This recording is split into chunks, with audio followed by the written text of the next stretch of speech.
사순절 기간 동안에 참된 회개라고 하는 주제로 지난주부터 좀 말씀드리고 있는데, 오늘도 주제를 참된 회개, 그 두 번째 시간 회개에 관한 것을 좀 묵상하겠습니다. 그 청교도라고 있죠. 청교도, 영어로는 퓨리탄이라고 하는데, 이게 청교할 때 이게 맑을 청자를 쓰거든요. 그러니까 이 청교도들이 영어로는 퓨리탄이라고 했을 때는 그런 이제 정결케 하다, purify에서 온 단어들입니다.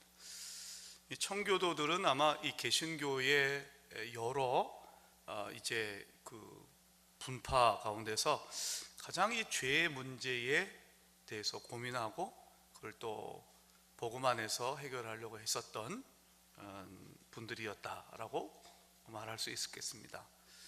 그래서 오늘 여러분들에게 설교를 하면서 제가 많이 참조했었던 책 하나를 좀 소개해드리면, 토마스 왓슨이라고 하는 17세기 영국의 청교도 설교자, 신학자가 있습니다. 토마스 왓슨, 1620년에 태어나서 1686년에 돌아가신 청교도 신학자요, 이제 목회자입니다. 이분이 쓴 회개라는 책이 있습니다. 우리나라 말로 회개라는 책으로 번역됐는데, 원래 제목은 The Doctrine of Repentance라고 해서 회개의 교리라고 말할 수 있겠죠. 복 있는 사람에서 2015년에 나왔습니다. 아주 짧은 책인데 크기도 좀 작고, 여러분들이 뭐 시간 되시면 한번 읽어보시는 것도 매우 유익하리라고 생각합니다. 이 책의 도움을 좀 많이 좀 받아서 중간중간에 이분의 책에 나온 이야기 등을 좀 여러분들이 많이 소개해 드리고, 또 회개에 대해서 이 책을 중심으로, 또 오늘 말씀을 중심으로 같이 여러분들에게 살펴보겠습니다. 이 왓슨이란 목사님이 이런 얘기를 한 적이 있어요. 한번 저를 따라해 보실래요? 회개는 장인의 연장이나 병사의 무기처럼 늘 곁에 두고 사용해야 합니다. 다시 한번 들어보세요. 이번엔 제가 이제 읽어드릴게요. 회개는 장인의 연장이나 병사의 무기처럼 늘 곁에 두고 사용해야 합니다. 그 장인이 어떤 특정 부분에 있어서 굉장히 고도의 기술, 숙달된 기술을 갖고 있는 분을 장인이라고 하지 않습니까? 장인이 뭔가를 이제 만들 때는 이제 그에게는 연장이 필요하죠. 연장 없이 뭘 만들 수가 없잖아요. 그러니까 장인에게서 연장은 사실 목숨과도 같고 생명이죠. 그 장인은 언제나 그 연장을 곁에 두고 사용할 것입니다. 그 관계가 바로 성도와 회개와의 관계에 있다는 얘기입니다. 또 병사에게서 여러분 이제 무기라고 하는 것, 그것이 총이 되었든 칼이 되었든 그 어떤 것이든 병사에는 늘 무기를 곁에 두고 가지고 다니잖아요. 그래서 이 군인이 이 총을 잃어버렸다, 그 얘기는 사실은 영창감이죠. 어떻게 병사가 무기를 잃어버리겠어요? 늘 병사는, 군인은 기본적으로 나라를 지키는 존재이기 때문에 적군의 침입에 늘 대비해야 되고, 그래서 무기를 가지고 다녀야 되지 않겠습니까? 그런 것처럼 성도들도 회개를, 병사가 무기를 늘 곁에 두고 있는 것처럼 그렇게 회개를 곁에 두고 사용해야 된다라고 얘기를 해요. 참 곱씹을 만한 귀한 말씀이어서 여러분들에게 소개해 드립니다. 여러분, 회개는 사순절 기간 동안만 하는 게 아니고요. 회개는 우리가 일평생, 그러니까 주님을 믿고 난 이후에 우리가 정말로 주님 앞에 서는 그날까지 늘 곁에 두고 사용해야 되고 친해져야 되고, 그 회개를 우리 삶의 내 생명처럼 여겨야 됩니다. 그래서 저는 회개는 성도의 영적 무기다, 강력한 영적 무기다. 그게 무슨 말인가 하면, 여러분, 이게 우리가 회개할 수 있다면, 진짜 참된 회개만 할 수 있다면 우리의 모든 문제는 다 해결되는 줄 믿습니다. 왜냐하면 하나님은 회개하는 자를 기뻐하시고 사랑하시기 때문에 그렇습니다. 그러니까 하나님이 사랑하는데 그 회개하는 자를 왜 안 지켜주시겠어요? 그 회개하는 자가 어떤 고난이 있고 어떤 연약함이 있다 할지라도 하나님은 진정한 회개를 하는 사람은 사랑하십니다. 은혜 위에 은혜, 충만한 은혜를 부어주십니다. 그래서 성도에게 있어서 어떤 그 문제를 만나든지 간에 내 인생의 가장 강력한 무기는 이 회개이구나. 사순절 기간 그 중에서도 고난 주간 때만 잠깐 금식하며 회개하는 척하는 것이 아니라 우리가 참된 회개가 무엇인지 제대로 안다면 늘 곁에 두고 그 회개를 사랑하게 될 때 우리의 인생이 정말로 하나님의 주시는 놀라운 축복으로 충만하게 될 줄 믿습니다. 여러분은 곁에 두고 계시는 게 뭐예요? 늘 어떤 것이 있을 때 늘 항상 같이 옆에 있는 것, 사람일 수도 있고 어떤 것일 수도 있겠죠. 그거가 있으면 세심이 나는 것, 어떤 것이 있습니까? 어떤 분들은 커피를 굉장히 좋아하시는 분들은 문제가 안 풀리고 그러면 커피 한잔 하고 그렇습니다. 그것도 이제 도움이 되겠죠. 그다음에 어떤 분은 운동을 굉장히 좋아해요. 그 텔레비를 좀 이렇게 좀 보면 김종국이라는 이제 가수였죠. 네? 그 친구는 가만히 보면 운동을 정말로 즐거워하더라고요.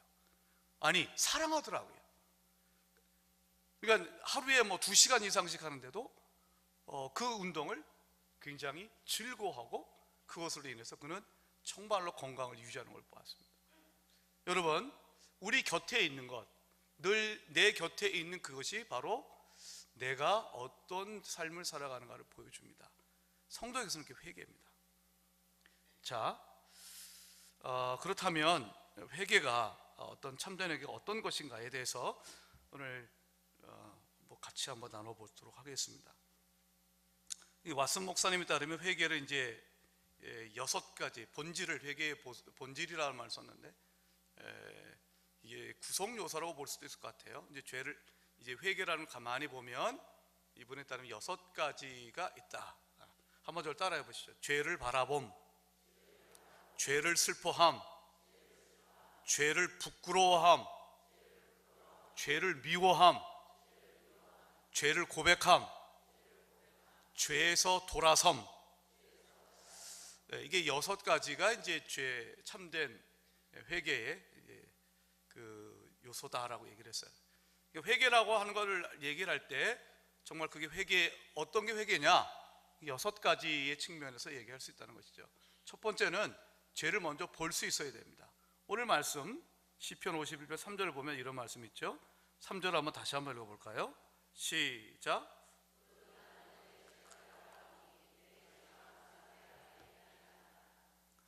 자, 시편 51편은 다윗이 이제 밧세바와의 간음하는 죄, 그리고 이후에 우리아를 죽이는 그 비열하고 정말 비겁한 그런 죄를 지고 난 다음에 나단 선지자를 통해서 이야기를 듣죠.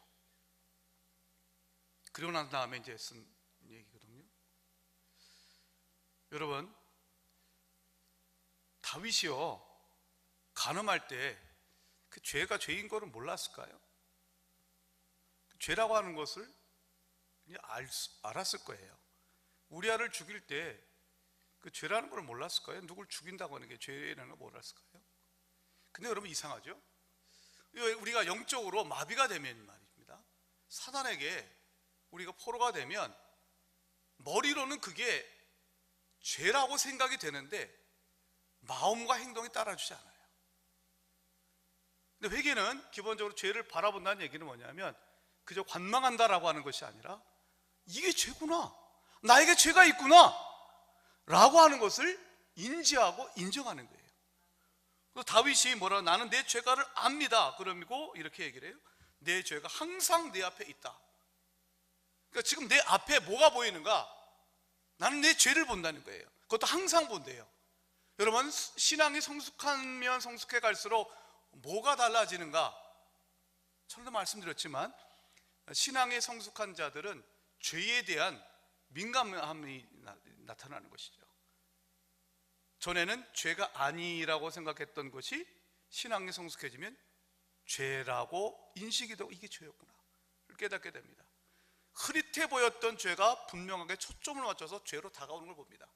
그러니까 다윗은 이제 나단 선지자의 말씀을 통해서 뭘 알게 되냐면, 내 죄가 항상 내 앞에 있다고 하는 것을 보게 됩니다. 죄를 죄로 인식하게 됩니다. 자신이 지금 이 죄악의 세력에 의해서 포위가 되어 있다고 하는 것을 보게 됩니다. 그 인간의 어떻게 보면 비참함. 로마서 7장에서 바울이 얘기했던 바, 나는 정말로 곤고한 자로다 라고 하는 그 고백과 같습니다. 죄를 인식하지 못하는 사람은 그런 고백 못합니다. 내 앞에 죄가 있는 것을 봅니다. 여러분, 그 죄를 깨닫고 죄를 바라보는 것으로부터 회개가 시작이 됩니다. 근데 어떻게 죄를 깨닫게 되나?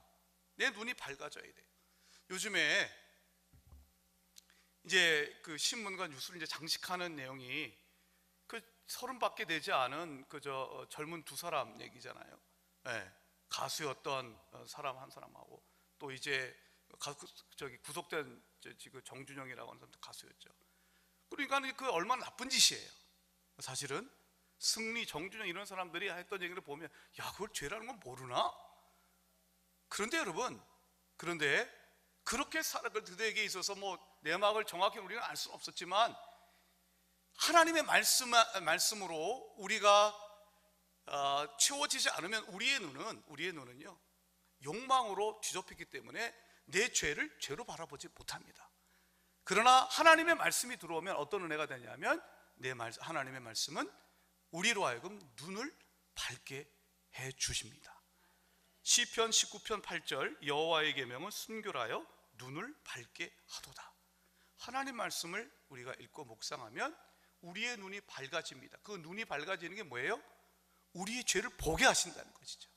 그래서 그 죄를 보니까 내가 죽을 수밖에 없는 죄인이라는 걸 깨닫고 더욱더 십자가를 의지하게 되는 것입니다. 보지 못하니까는 하나님 앞에 내 죄를 고백하지 않는 것입니다. 오늘 이 시간 이 자리에 나와 기도한 여러분들, 하나님의 말씀이, 살아있는 말씀이 여러분의 눈을 밝혀서 우리의 죄악을 보게 하시고, 그래서 더욱더 하나님 앞에 십자가의 은혜를 사모하는 우리가 될 수 있기를 진심으로 바랍니다. 제가 이거를 조금 비유적으로 하나 좀 말씀을 드리면, 사진을 하나 보여드릴게요. 적외선 카메라라고 여러분 아세요? 이제 저 그림에 있는 모양은 필요 없습니다. 저렇게 가끔 텔레비전을 보면 저렇게 연두색 혹은 녹색으로 이렇게 화면이 나올 때가 있죠. 어두운 밤에 적외선 카메라로 이렇게 보면 어둡지만 캄캄하지만 일반적인 눈으로 보이지 않지만, 적외선 카메라를 가지고 보면 저렇게 푸른색으로 비춰지지만 뭐가 있는지 보여요. 그러니까 하나님의 말씀은요, 믿음은 적외선 카메라와 같아요. 하나님의 말씀은 어두운 가운데 꽁꽁꽁꽁 숨겨져 있었던 그런 것들을 적외선 카메라를 바라보면 그 죄들이 어두웠던 것 안에 있는 것들도 보여듯이, 하나님의 말씀은 마치 영적인 이 적외선 카메라가 되어서 우리 안에 있는 죄들을 보게 합니다. 여러분, 컴컴한 가운데 우리의 죄를 바라볼 수 없지만 하나님의 말씀이 들어오면 그 말씀이 적외선 카메라가 되어 우리의 모든 감추어진 것들을 들춰내고, 그럴 때 바라볼 때 다시금 십자가를 바라볼 수 있는 그것이 하나님의 은혜인 줄 믿습니다. 두 번째는 죄를 슬퍼하는 겁니다. 한 번 절 따라하죠. 죄를 슬퍼함. 죄인들은 죄를 기뻐합니다. 근데 이게 어린아이들도 그렇죠. 어린아이들도 장애인들 놀립니다. 그렇죠? 육신적으로 이제 연약한 아이들 놀랍니다. 지적 장애들 놀리됩니다. 그거 보면서 깔깔깔깔 웃어댑니다. 그러니까 아이들이 순수한 것이 아니라 그 아이들에게도 갖고 있는 이 죄악된 본성이 있죠. 여러분, 왕따 시키면서 좋다고 웃습니다. 이런 모든 것들은, 죄인들은 기본적으로 죄를 기뻐하는 것이죠. 그러나 회개는 죄를 슬퍼합니다. 나의 죄를 바라보면서 나의 연약함을 슬퍼하는 것, 그것이 바로 회개입니다. 시편 34편 18절을 보면 이런 말씀이 있습니다. 여호와는 마음이 상한 자를 가까이 하시고 충심으로 통회한 자를 구원하신다. 마음이 상했다는 얘기는 바로 우리가 그 죄로 말미암아 슬퍼하고 있는 것입니다. 충심으로 통회한다는 것은 죄를 슬퍼하는 것입니다. 누가복음 18장 보면은 예수님께서 바리새인과 세리의 비유를 들려주셨어요. 바리새인은 성전에 올라가서 기도하는데 기도라기보다는 잘난 체잖아요. 하나님, 내가 얼마나 잘났는지 지금부터 말씀드릴 테니까 잘 들어보세요. 그런 식의 얘기잖아요. 하나님, 저는 일주일에 2번씩 금식해요. 네, 그 월요일하고 목요일 날 금식하죠. 11조 제대로 잘하죠. 와, 하나님, 나 같은 하나님 백성이 있는 거 하나님 정말로 자랑스러워 하실 거예요. 뭐 이런 식의 기도를 계속 드리더라는 것이죠. 그런데 세리는 어떻게 했습니까? 세리의 기도, 세리는 멀리 서서 감히 눈을 들어 하늘을 쳐다보지도 못하고 다만 가슴을 치며 이르되, 저는 이 동작이 이게 바로 얼마나 죄를 슬퍼하는가를 보여주는 거라고 봐요. 여러분, 한번 제가 여쭤볼게요. 우리 한번 솔직하게 한번 마음 가운데 대답해 보세요. 가슴을 치면서 여러분 죄를 회개해 본 적 있으세요? 내 가슴을 이렇게 막 쳐가면서요, 이렇게 쳐가면서 여러분 회개해 본 적 있어요? 억울하고 분해가지고 가슴을 친 적은 있겠죠. 영어 컴플레인이라는 단어가 가슴을 치다라는 단어에서 왔대요. 그러니까 너무 억울하고 분하고 이러면 가슴을 치나 봐요. 근데 이 세리는 어떤 사람이었냐면 자기가 너무 부족한 면을 보면서, 자신의 죄악됨을 보면서 그 죄악된 모습을 계속해서 반복하는 나의 연약함을 바라보면서 하나님 앞에 가슴을 치며 회개하라는 거죠. 가슴을 치면서, 가슴을 치면서. 그게 회개라는 것입니다. 왓슨이라 쓴 그 목사님이 쓴 책을 보면 우리가 정말로 이 죄에 대해서 가슴을 치며 슬퍼하여서 흘리는 그 눈물이 있으면 하나님은 그 눈물을 다 하나님의 병에 다 담으신 줄 믿습니다. 그러니까 여러분, 진정한 하나님 앞에 가슴을 치며 자신의 죄를 중심으로, 마음이 상한 마음으로 흘리는 눈물은 그것은 땅에 떨어지지 않고요, 그거는 하나님의 병에 다 하나님께서 다 담아두셔서 그 눈물을 기쁨으로 변하게 하여 주시는 줄 믿습니다. 왓슨 목사님 이런 얘기를 했어요. 죄가 회개의 눈물에 익사하지 않으면 영원히 불에 타 죽습니다. 그러니까 우리가 가슴을 치면서 하나님 앞에 우리의 죄를 회개함으로써 흘리는 그 눈물에 의해서 죄가 익사당해야 돼요. 그렇지 않으면 우리의 영혼이 불타 죽을 것이다. 아주 기가 막힌 비유의 표현입니다. 사랑하는 여러분, 하나님께서 우리에게 은혜를 베풀어 주시되 우리의 죄를 바라보며 슬퍼하고 가슴을 치며 통회할 수 있는 은혜가 있기를 진심으로 바랍니다.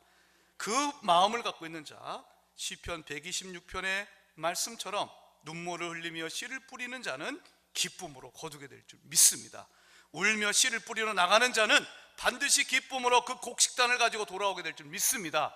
이것은 노력과 어떤 성취를 위한 것이라보다도 이 말씀이 우리가 회개의 관점에서 바라보면 정말로 내가 회개의 눈물을 쏟을 때 하나님 우리에게 말로 할 수 없는 기쁨을 주신다는 말씀으로의 약속인 것입니다. 사랑하는 여러분, 죄를 슬퍼하는 우리가 되시길 축원합니다. 세 번째, 죄를 부끄러워하는 것입니다. 죄를 부끄러워하는 것입니다. 우리말에 염치란 말이 있습니다. 부끄러워할 줄 아는 마음을 염치라고 합니다. 사람이 모름지기 염치가 있어야죠. 그래서 뻔뻔한 사람을 부끄러워할 줄 모르는 사람은 파렴치하다. 염치가 파자, 이거는 깨트리다는 뜻이죠. 파렴치 또는 몰염치, 이런 얘기를 합니다. 그런데 하나님의 은혜는 어떤 은혜냐면, 하나님의 은혜가 우리에게 부어졌을 때 그 은혜가 어떤 현상으로 나타나는가? 조금 전에 죄를 슬퍼하는 것으로 나타났지만 또 죄를 부끄러워하는 것으로 나타납니다. 왓슨 목사님이 이런 얘기를 합니다. 죄로 인해 마음이 검어지면 은혜가 부끄러움을 불러일으켜 얼굴을 붉게 만듭니다. 죄를 지어서 우리 마음이 검게 물들 때 하나님의 은혜가 임하면 그 하나님의 은혜가 어떤 역할을 하는가? 우리의 얼굴을 붉게 만들어요. 염치가 있게 만드세요. 그게 하나님의 은혜예요. 근데 반대로 여러분, 우리가 몰염치하다라고 하는 거, 하나님의 말씀을 그렇게 들어도 여전히 그 하나님의 말씀 앞에서 우리의 죄에 대해서 부끄러워할지 모르면 그 완악함을 어떻게 우리가 씻겠냐고요. 아까 이 슬픔과 관련해서 말씀이긴 하지만 마태복음 11장 17절을 보면 이런 말씀이 있어요.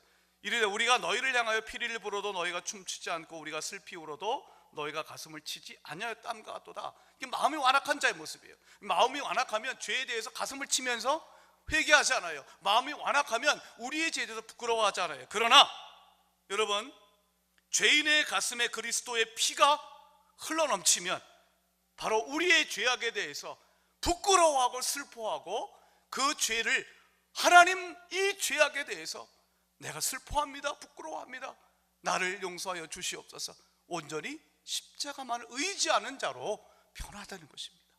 십자가의 은혜, 우리 죄를 바라보고 죄를 부끄러워하고 죄를 슬퍼하는 은혜가 이 사순절 기간에 있을 때 하나님의 넘치는 은혜를 우리는 받은 줄 믿습니다. 이사야 1장 18절 보면 이런 말씀이 있어요. 여호와께서 말씀하시되 오라 우리가 서로 변론하자. 너희의 죄가 주홍 같을지라도 눈과 같이 희어질 것이고 진홍같이 붉을지라도 양털같이 희게 되리라. 아멘. 근데 이 말씀이 여러분, 우리의 죄가 아무리 주홍 같다 진홍 같다라고 하는데 이것은 그 당시에 염색업과 관련된 이야기랍니다. 이게 염색업이 탁월한 곳에서는 여러 차례 염색을 하면 웬만해가지고는 염색된 것이 그 색깔이 빠지지 않는데요. 그런 것이라 할지라도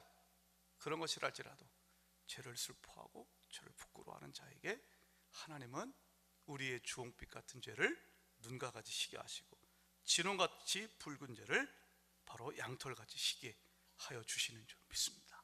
그게 십자가의 은혜입니다. 네 번째, 죄를 미워하는 것입니다. 한번 절 따라 합시다. 주여 죄를 미워하게 하소서.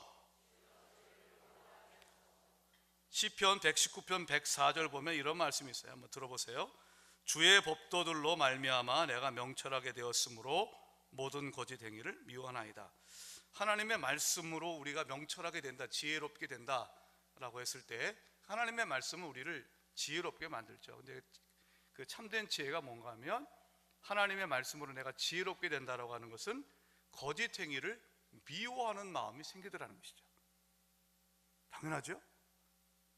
근데 여러분 한번 보세요. 세상 지식과 세상 지혜와 하나님이 주시는 지혜의 차이가 여기 있습니다. 세상에 똑똑한 사람들이 일할지라도 그들이 거짓을 미워하기보다 거짓을 사랑하는 것이 얼마나 많습니까? 근데 하나님이 주시는 지혜는 뭡니까? 하나님의 말씀, 하나님의 법도로 말미암아 명철하게 된 자, 지혜롭게 된 자의 특징이 뭡니까? 거짓을 미워하게 되는 것입니다.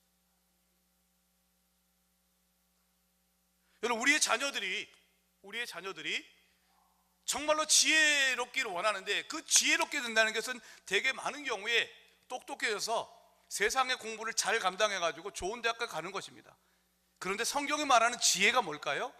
지혜는 하나님의 말씀에 의해서 지혜롭게 된 자들은 거짓을 미워하게 돼요. 불의를 참지 못하고 하나님의 뜻을 거스리는 것들에 대해서 분노하고 거기에 대해서 하나님께서 주시는 마음과 방법으로 이 세상의 불의를 미워하며 싸워가는 영적 전사가 된다고 하는 것입니다.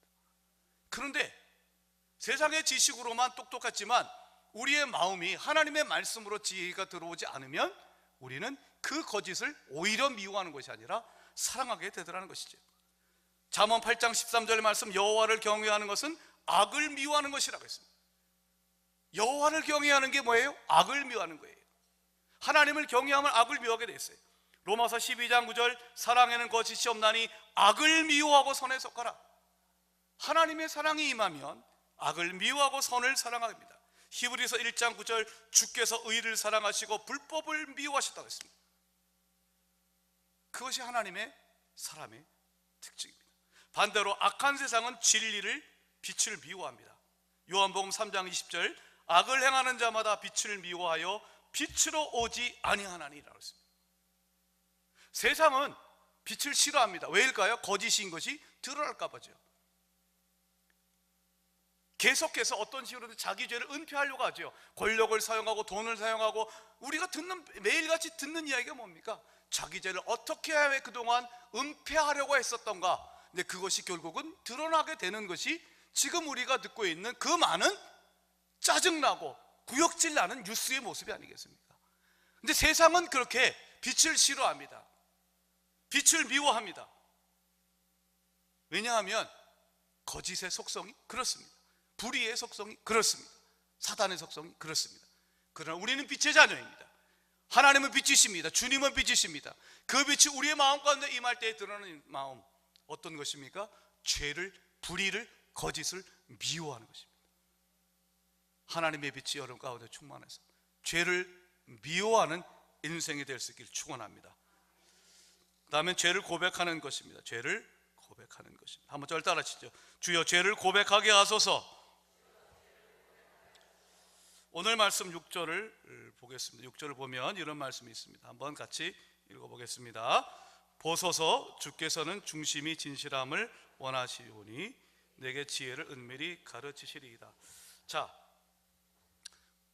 고백은 입술의 고백이 아니라 중심의 고백입니다. 오늘 시편 51편 6절의 말씀은 하나님께서 우리의 죄의 고백이 어디에서 발원해야 되는지를 얘기합니다. 마음의 중심입니다. 마음의 중심. 여러분, 예레미야 17장 9절부터 10절을 보면 하나님께서는 가장 깊고 은밀한 우리의 부분을 살펴보신다고 했습니다.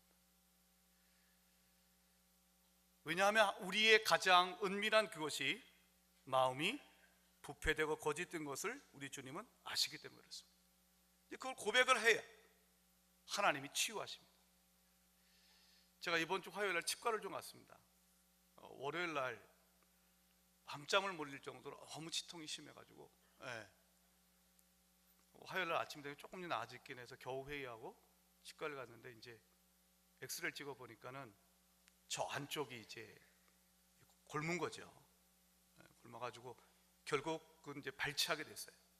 발치를 하게 됐어요. 그래가지고 이제 나도 이제 임플란트 인생이 시작되는구나, 뭐 이런 생각을 좀 하게 됐는데, 그게 하루 이틀 진행됐겠습니까? 그러니까 제가 이제 제 어떤 병력에 대해서 잘 기억하지 못하는 것도 있지만 거기에 이제 신경 치료를 한 적도 있었었고, 그 다음에 이제 가끔 가다가 거기에 대해서 어떤 아픔이 잠깐씩 왔을 때 그냥 진통제 먹고 진통제 먹으면 조금 이제 누그러지니까 그저 그렇게 이제 지내온 것이죠. 그러다가 이번엔 너무 아파가지고 밤잠을 이제 잘 수가 없었어요. 그래가지고 이제 가가지고 원인을 보니까는 그렇다. 그래가지고 이제 발치를 해냈거든요. 우리 마음 가운데 여러분 골마 터진 거 있잖아요. 근데 그거 안 보고 그냥 대충 마무리하거든요. 어떻게 마무리할까요? 죄를 고백한다니까요. 예배 시간마다 고백한다니까요. 근데 내 마음에서 중심에서부터 우러나오는 고백을 하지 않고 그거를 드러내지 않으면 여러분 그건 진정한 고백이 아니죠. 그러나 여러분 내 마음 가운데에 있는 그 썩어 문드러진 것들, 골마 있는 것들을 하나님의 말씀이 성령의 역사 가운데 들어와서 주님이 우리의 그야말로 의사가 되셔서 그 모든 것들을 다 도려내실 때 그때 진정한 치유가 일어나게 되는 줄 믿습니다. 여러분 그 아프들 때 내가 죄인입니다를 고백할 때 바로 우리 하나님은 우리에게 영적인 외과 시술을 행하시는 것입니다. 내 마음을 치료하고 내 썩어진 것을 치료해 주십시오. 그러면 하나님은 그 마음을 갖는 우리들에게 하나님이 우리의 죄악들을 보게 하시고 그것들을 미워하게 하시고 주님은 말씀과 성령으로 그 모든 것들을 새롭게 하여 주실 것입니다. 우리가 또한 죄를 고백한다라고 했을 때 우리는 우리가 죄인일 수밖에 없음을 또한 고백을 해야 됩니다. 시편 51편 5절, 오늘 말씀 5절 한번 같이 다시 한번 읽어볼게요. 자, 한번 같이 읽어보겠습니다. 시작. 내가 죄악 중에서 출생하였으며 어머니가 죄 중에서 나를 잉태하였나이다. 그러니까 내가 출생을 죄악 가운데 했대요. 엄마가 나를 이제 잉태라는 것은 이제 나를 이제 임신하는 것이죠. 근데 죄악 가운데서 임신했다, 잉태했다를 얘기를 합니다. 그러니까 이 시편 51편이 다윗이 이제 이미 장성하고 왕도 되고 그런 다음에 이제 밧세바와 간음하는 죄, 그리고 우리아를 죽이는 그런 죄를 지은 다음에 얘기했잖아요. 근데 이제 우리가 여기서 주목할 점은 뭐냐면, 다윗은 그러한 죄를 자신이 이 중년의 나이에 저지른 그 죄를 바라보면서 뭘 바라보는가? 내가 이 죄를 짓는 근본적인 이유가 어디서부터 왔는가를 보는 거예요. 어디서부터 왔어요? 가만히 묵상해 보니까 나는 죄악 가운데서 출생했구나. 내 어머니가 나를 잉태했을 때 죄 중에 있었구나. 엄마를 욕하는 게 아니고요, 인간의 모든 이 땅에 태어나는 모든 사람들이 근본적으로 죄인으로 태어날 수밖에 없음, 죄인이다라고 하는 것을 고백하는 거예요. 우리가 보통 이걸 교리적으로 원죄라고 보통 얘기를 하죠. 원죄라고 보통 얘기를 하죠. 그러니까 우리가 죄를 고백할 때 어디까지 했냐면, 지금 현상적으로 나타나는 나의 죄만을 바라보는 것이 아니라, 주님 나를 용서해 주시옵소서, 이 죄만을 보는 것이 아니라, 결국 이 죄의 뿌리가 어디 있는가를 보니까 나는 죄악 가운데서 출생했구나. 자신의 근본적인 죄인됨을 고백하더라는 거예요. 그러니까 어떤 마음이 생기는가 하면, 나는 죄악 가운데서 출생했기 때문에 하나님의 은혜가 아니고서는 나는 도무지 새롭게 될 수가 없구나. 하나님의 은혜를 의지하는 마음이 됩니다. 지금의 이 죄를 아파할 수는 있어요. 예수 안 믿어도.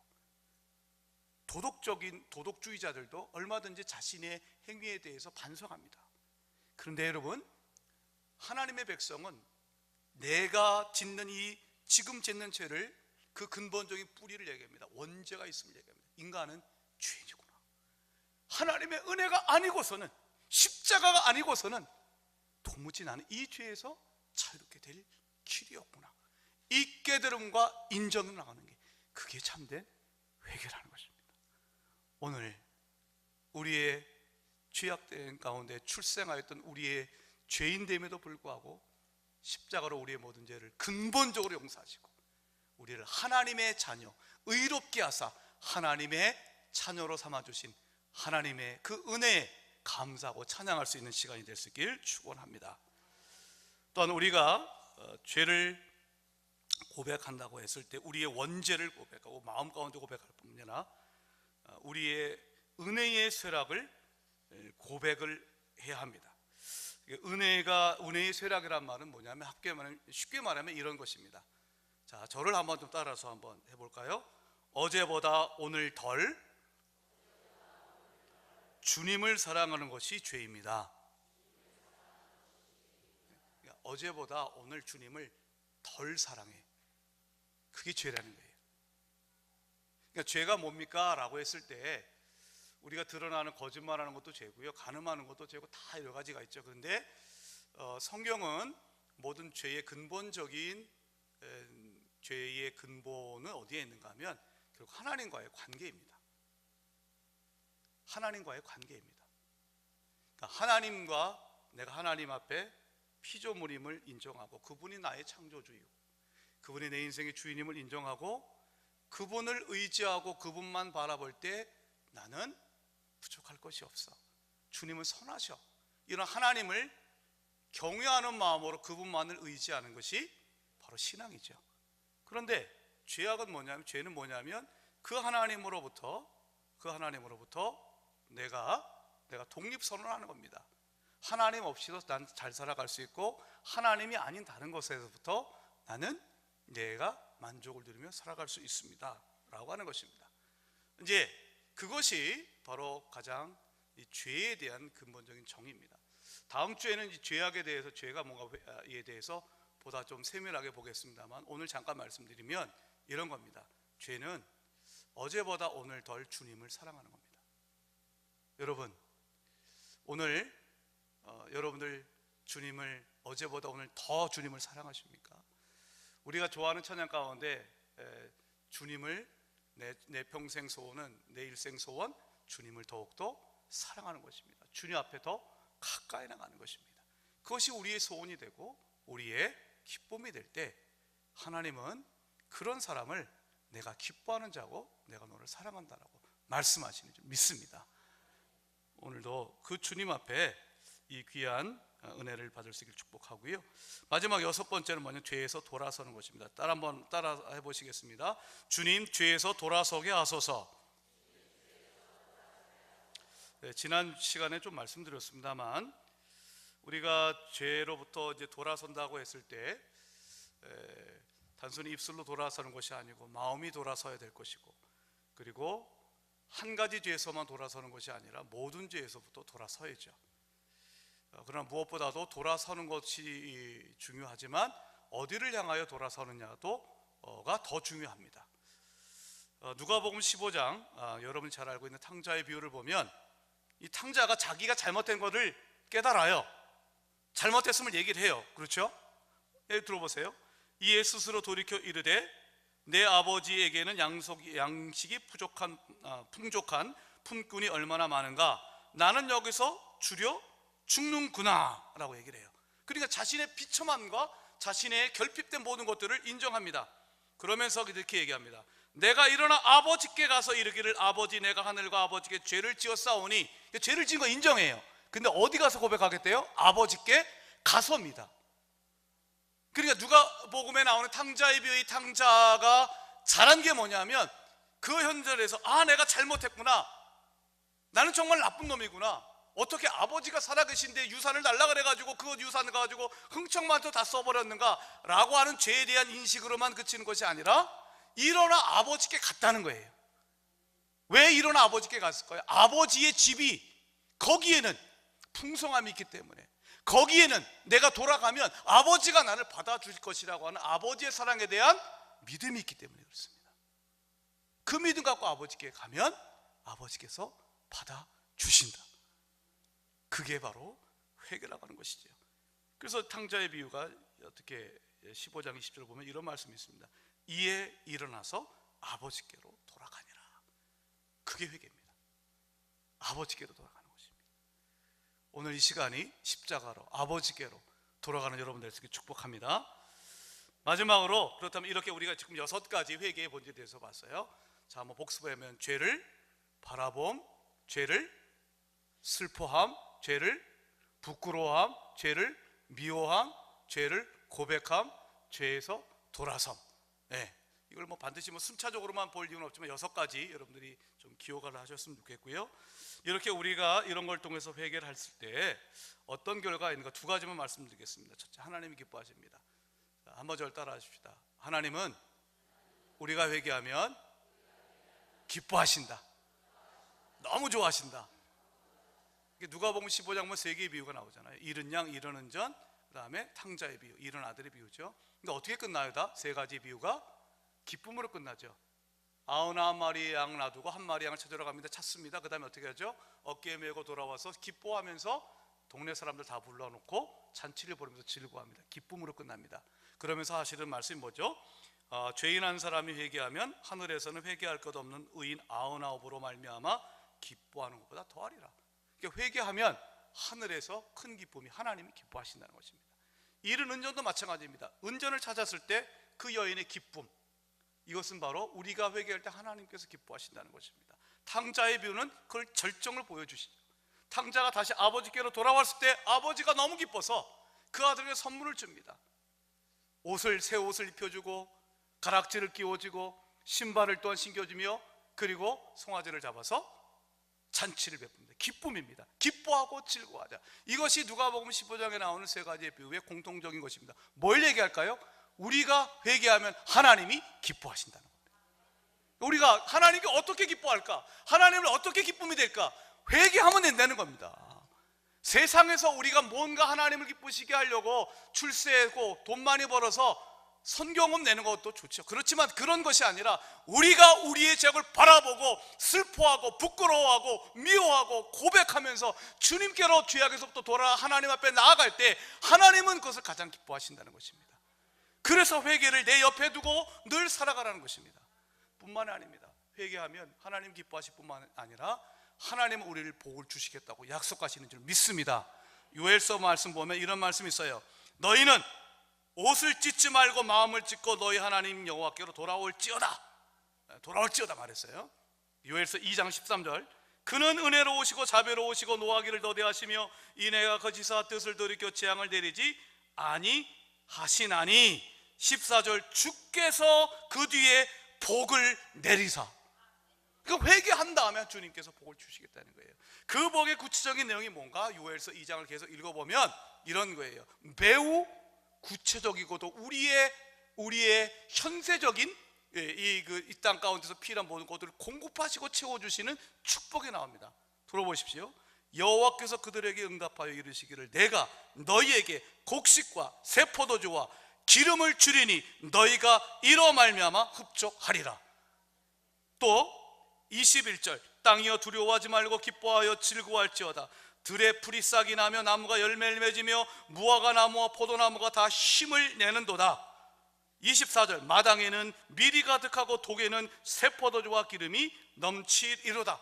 무슨 말일까요? 하나님 앞에 회개하면 하나님 우리에게 복을 주셔서 우리에게 필요한 모든 것, 아픈 자는 고쳐주시고 우리에게 필요한 물질이 부족한 자들이 있으면 하나님께서 그 물질의 축복도 허락하여 주시옵소서 우리의 삶에 풍성함을 주신다는 것입니다.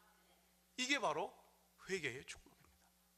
제가 몇 주 전에 금성 집회 때 여러분들에게 한번 김철기 선교사님이란 분, 브라질 선교사님의 얘기를 드렸어요. 한 번만 간단하게 말씀드릴게요. 그분이 아마존에 사역하시는데 어느 날 신학교 학생들을 다 모아놓고 신학교 사역도 하시거든요. 함께 말씀을 읽는 가운데 회개 영임에서 회개했어요. 너무나도 끔찍하고 구역질 나고 이런 죄들이 있어요. 그러나 성령께서 강력히 역사하셔서 죄악들 다 고백합니다. 뿐만 아니라 신학생들의 사역 가운데 회개의 사역이 있자 또 그분이 담임하는 교회 성도들이 함께 모여서 기도해야 합니다. 하나님께서 기도하게 하시고 회개하게 하십니다. 거기에서 죄악이 토론합니다. 회개의 운동이 벌어집니다. 자, 그 다음에 어떤 일이 일어났다 그랬죠? 하나님이 신학생들로 하고 회개하고 하나님이 교인들을 치유하시자 그 땅을 하나님이 고쳐주셨어요. 그 땅에 망고 열매가 나지 않았는데, 왜냐하면 너무 토지에 산성 성분이 많아가지고 토무지 일어날 수가 없어요. 토무지 망고 열매가 열 수가 없어요. 그런데 회개가 수개월 동안 진속된 다음에 그 다음에 하나님 주신 축복 가운데 그 망고 나무마다 열매가 열리더라는 거예요. 할렐루야. 그러면서 선교사님이 하셨던 말씀, 내 이름으로 일컫는 내 백성이 그들의 악한 길에서 떠나 스스로 낮추고 기도하여 내 얼굴을 찾으면 내가 하늘에서 듣고 그들의 죄를 사하고 그들의 땅을 고치리라. 우리의 육신을 고치리라. 우리의 가정을 고치시리라. 우리의 교회를 새롭게 하시리라. 이 땅을 새롭게 하여 주시리라. 회개가 정답인 줄 믿습니다. 그 믿음 갖고 오늘도 주님 앞에서 복음적인 회개로, 복음적인 회개로 하나님을 기쁘게 하는 복된 인생이 되길 주의 이름으로 축복합니다.